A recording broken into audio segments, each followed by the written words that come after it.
சில குடும்பத்தில் பெரும்பாலும் இப்போ மகளுக்கு திருமணத்தை முடித்து கொடுக்குறாங்க. அப்போ மகளுக்கு என்ன சொல்லி கொடுப்பாங்க?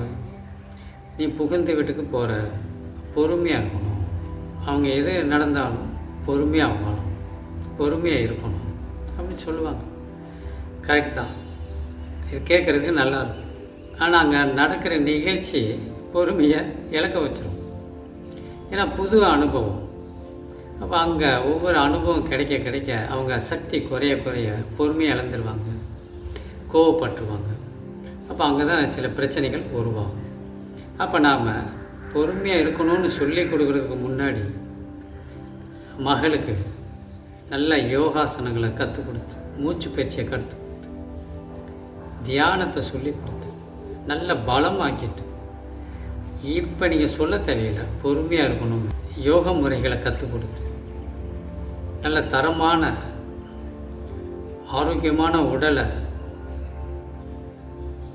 வைத்து, மனதை பலப்படுத்தி பக்குவப்படுத்தி, அப்புறம் நாம் அந்த பொண்ணை கொடுக்குறோம், கட்டி கொடுக்குறோம், புகுந்த வீட்டுக்கு அனுப்புகிறோம் அப்படின்னா நாம் அவங்களுக்கு ஆலோசனையோ அட்வைஸோ சொல்ல தேவையில்லை.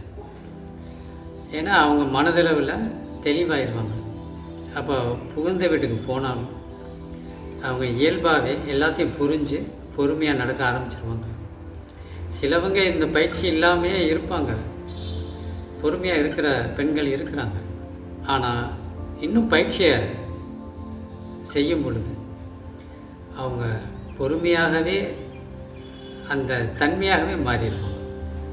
எதையுமே பெருசாக எடுத்துக்க மாட்டாங்க. அந்த குணம் வந்துடும், இயல்பாகவே பதிவாகவே மாறிடும். அங்கே என்ன பிரச்சனை வந்தாலும் இவங்களே அதை சால்வ் பண்ணிடுவாங்க.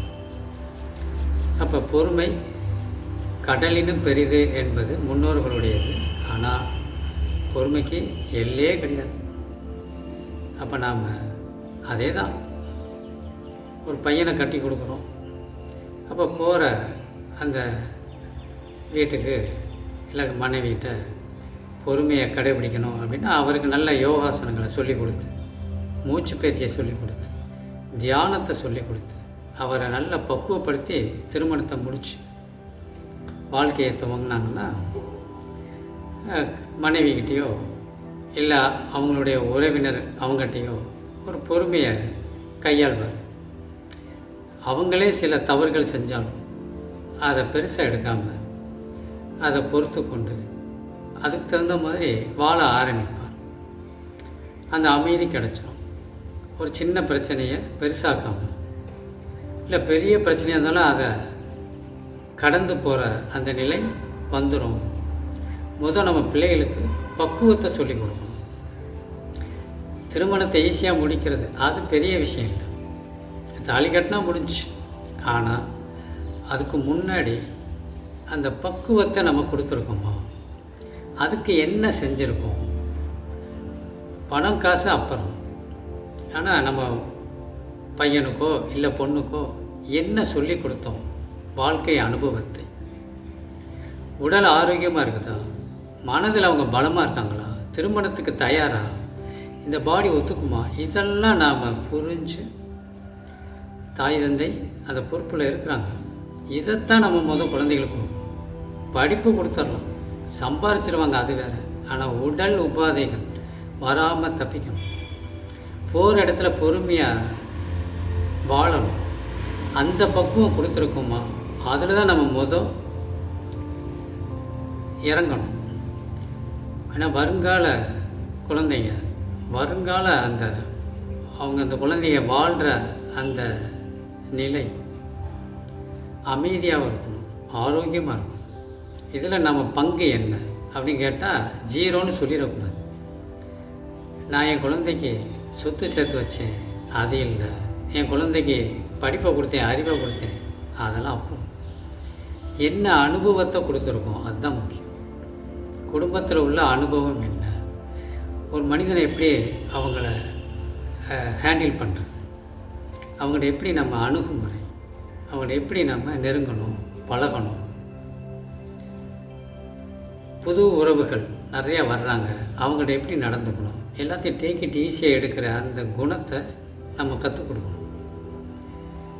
அப்போ அந்த நிதானத்தை நம்ம கொடுத்துருக்கோமா, இந்த பக்குவத்தை கொடுத்துருக்கோமா, அதுக்கப்புறம் தான் திருமணத்தை பற்றி யோசிக்கணும். வயசு வந்துருச்சு அதனால் நான் கொடுக்குறேன், அது இல்லை. அப்போ நாம் தெளிவான ஒரு வாழ்க்கையை வாழ்வதற்கு, காலத்தை கடப்பதற்கு நாம் ஒரு முயற்சி எடுக்கணும். அதுக்கு யோகம்தான் சிறந்த வழி. இதை உணர்ந்தவங்களுக்கு தான் தெரியும். உணராதவங்களுக்கு அதோடைய வேல்யூ தெரியாது. யோகத்தில் உணர்ந்தவங்களுக்கு அதோடைய உள்நிலை புரியும். அதனால் நாம் ஆற்றலை சேமிப்போம். இந்த உலகத்தில் பொறுமையாக அமைதியாக வாழ்வோம். வாழ்க்கையில் மனோசக்தியை பலப்படுத்திட்டு வாழ்க்கையை அமைதியாக, கோபம் இல்லாத ஒரு பொறுமையான வாழ்க்கையாக மாற்றி அமைக்கணும். அப்போ அமைதியான வாழ்க்கையை நாம் வாழ்ந்தோம்னா அதில் 1000 சுகங்கள் இருக்குது. அதை நம்ம இன்னும் அனுபவிக்கலை. நாம் பரபரப்பாக பேசிக்கிட்டே தான் வாழ்கிறோம். அதாவது சிலவங்க 4 பேர் இருந்தால் தான் வாழ்க்கைன்னு நினைக்கிறாங்க. அதாவது பேசுகிறதுக்கு ஆள் வேணும் அப்படின்னு நினைப்பாங்க. அப்படின்னா ஆற்றல் குறைவாக இருக்குன்னு அர்த்தம். கூட எந்த நேரம் ஆள் இருக்க முடியுமா அப்படின்னா ஆற்றல் குறைவாக இருக்குது. நாம் ஆற்றலை பெருக்கணும். அப்போ நிறைய கூட தழும்பாது. ஆற்றலை பெருக்க அதுக்கு தான் பயிற்சிகள். யோகா, மூச்சு பயிற்சி, தியானம் இதெல்லாம் பண்ண ஆற்றல் பெருக 4 பேர் கூட இருக்கணும் அப்படின்ற சிந்தனை இருக்காது. நம்ம தனித்து இயங்கினாலும் அதில் சுகமாக இருக்கும், அமைதியாக இருக்கும். அதில் ஒரு பலமும் கிடைக்கும், பக்குவமும் கிடைக்கும். கூட்டு சேர்ந்து வாழும்போதும் மகிழ்ச்சியாக இருக்கும், தனியாக வாழ்ந்தாலும் மகிழ்ச்சியாக இருக்கும். அந்த நிலை நமக்கு கிடைக்கும். இதை நாம் இதுக்குள்ளே இருக்கிற உண்மையை உணர்ந்து வாழணும். அப்போ நம்ம செய்ய வேண்டியது ஆற்றலை பெருக்கணும், பயிற்சி தினமும் செய்யணும், வாழ்க்கை சிறப்பாக இருக்கும். இதை நாம்